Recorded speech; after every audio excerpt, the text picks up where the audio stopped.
Magandang araw po mga kabayan. Ako po yung muling gagawa ng videos kasi kagigising ko lamang po dahil ako po maraming pinuntahan kahapon dito sa parte ng Zambales, kaya lang hindi na po ako nakauwi. Dito na po ako natulog sa Castillo, Zambales dito sa San Jose. Bago po ako alis mga kabayan kasi tutungo po ako sa lugar ng ating mga kababayan na Ita, mga katutubo ngayon.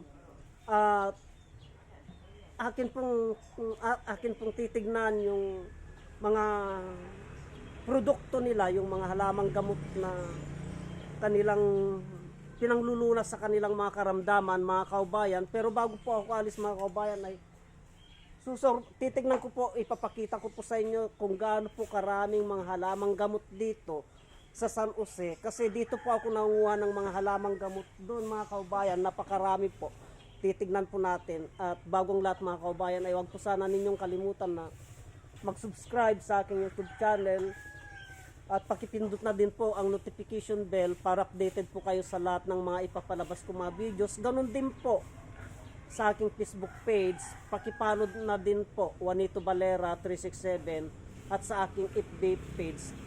Mga kaubayan, sa lugar na ito ay napakarami pong mga halamang gamot.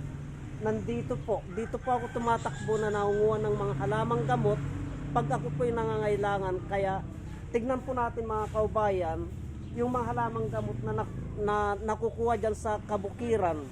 Sa kabukiran, napakarami po mga kaubayan at ipapaliwanag ko po isa-isa yung mga halamang gamot na yun. Tara na po, samahan nyo po ako mga kaubayan at titignan po natin.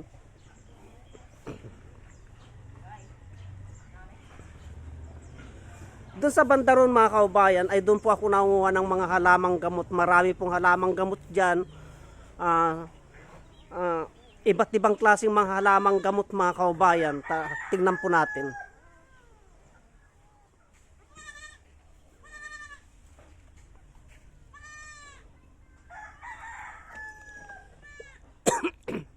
Yan po mga kaubayan ay halamang gamot po ito mga kaubayan. Tignan po natin na ito. Yung mga halamang gamot na ito. Ito. Napakarami po mga kaubayan, no?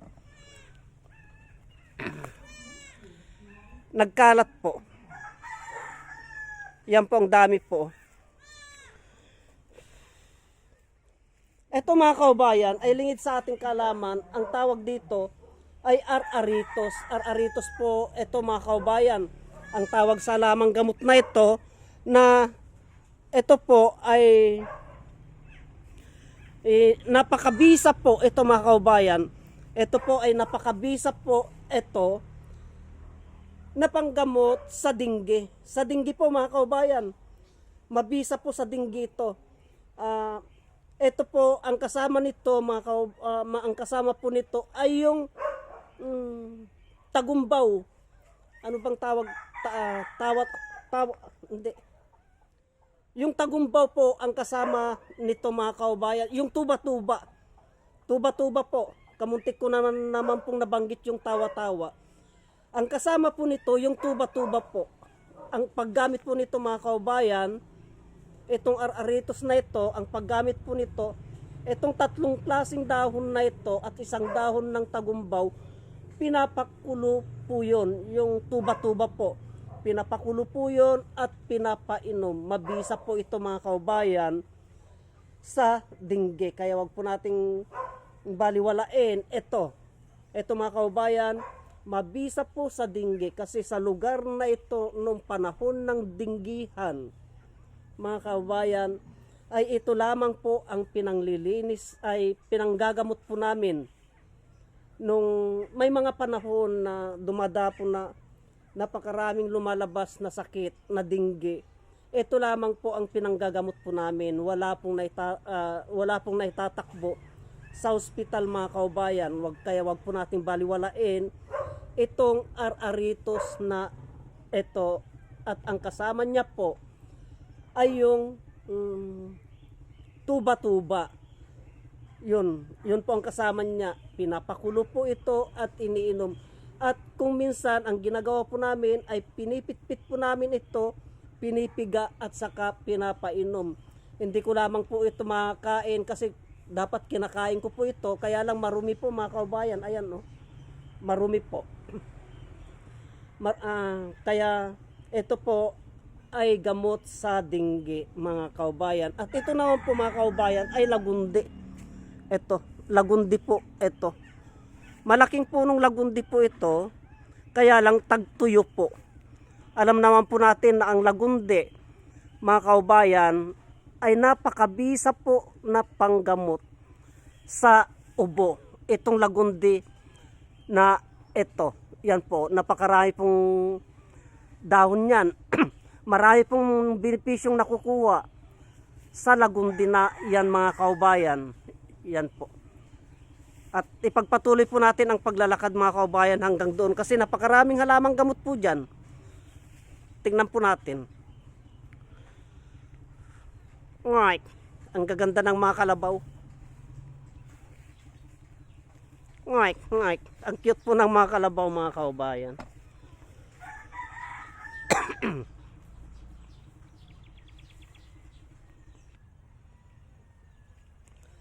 Napakalawak na kamutian po ito mga kaubayan. Pero dito po ay ang dami pong mga halamang gamot dyan. Andyan po yung mga halamang gamot na pinakamalakas na panggamot sa sakit sa balat. Yung eczema, yan po. At saka yung mga kati-kati, mga butlig-butlig. Ayun po mga kaubayan, no, napakarami. Kukuha po ako at ipapaliwanag ko po mga kaubayan kung paano po ang proseso, kung paano po gamitin. Kukuha po ako.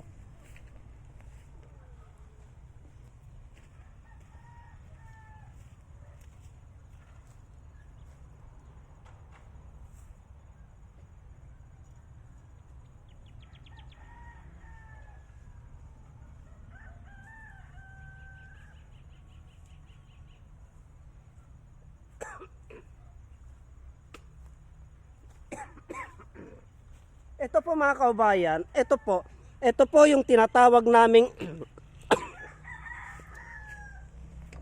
ito po mga kaubayan yung tinatawag naming tantandok. Tantandok o kaya bulong-ti init. Ito po siya. Ang nagagamot po nito mga kaubayan ay yung sakit sa balat, yung sa eczema. Yung sa eczema na kinakain to, naagnas po yan, nagtutubig po. Ito po ang ginagamit namin, tantandok. Ito po yung pinangpapatay namin ng mga bakterya, ng mga uod, mga kaubayan. Malamig po ito. Malamig po ito na ginaganyan namin, pinipitpit po namin yan at itinatapal po namin sa parte ng may karamdaman, yung mga nauuka. Yung mga balat na kinakain, yung mahirap gagamutin, yung mga nagtutubig, ito po, pinipitpit po namin ito. Kukuha po kami ng marami, pinipitpit po namin, itinatapal po namin sa may paa, na may eczema dito sa may paa po mga kaubayan. At papatayin niya po yung mga virus, yung mga kumakain sa balat, yung mga sumisira sa balat at laman.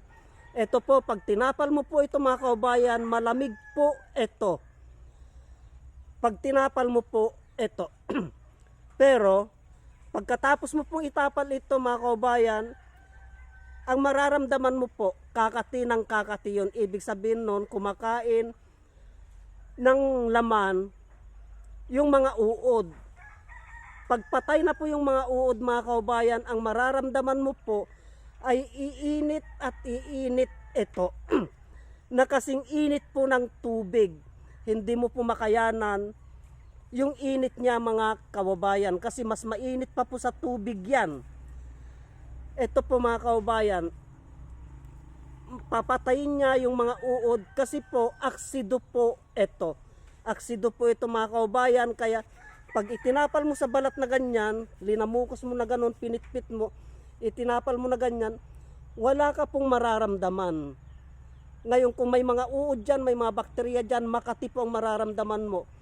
Ngayon pagpatay na po yun mga kaubayan, pag itinapal mo po na ganyan ng mga ilang minuto, ang mararamdaman mo po pagpatay na yun at magaling na po yun, ang mararamdaman mo po ay mainit po, parang tubig kainit, hindi mo po kaya yung init niya. Ibig sabihin po yun ay magaling na po mga kababayan. Yan po ang katangian ng halamang gamot na ito na kung tawagin namin ay tantandok o kaya bulong tiinit. Kaya tinawag namin bulong tiinit kasi mainit po ito, aksido po ito mga kababayan. Yan po ang katangian ng halamang gamot na ito. At doon sa parte doon mga kababayan, doon, iikot po tayo doon sa parte doon, pupunta po ako doon sa parte doon. Andun naman po yung mga halamang gamot. Andun naman po yung mga halamang gamot na napakabisa po na panggamot sa mga babaeng hindi nanganganak. Yung sa ulcer nandyan din po. Tara na po, pupuntahan po natin dyan. Pupunta po ako dyan sa party dyan.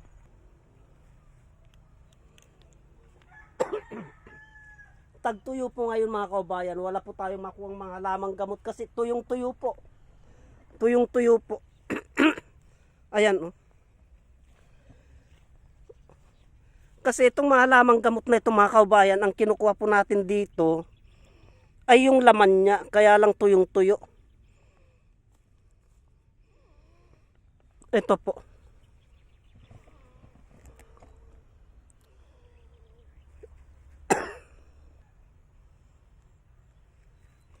Ito mga kaubayan, yung tinatawag naming barsanga. Ito po. Napakabisa po ito mga kaubayan sa sakit na ulcer. Yung sakit ng tiyan, yung kabuhi.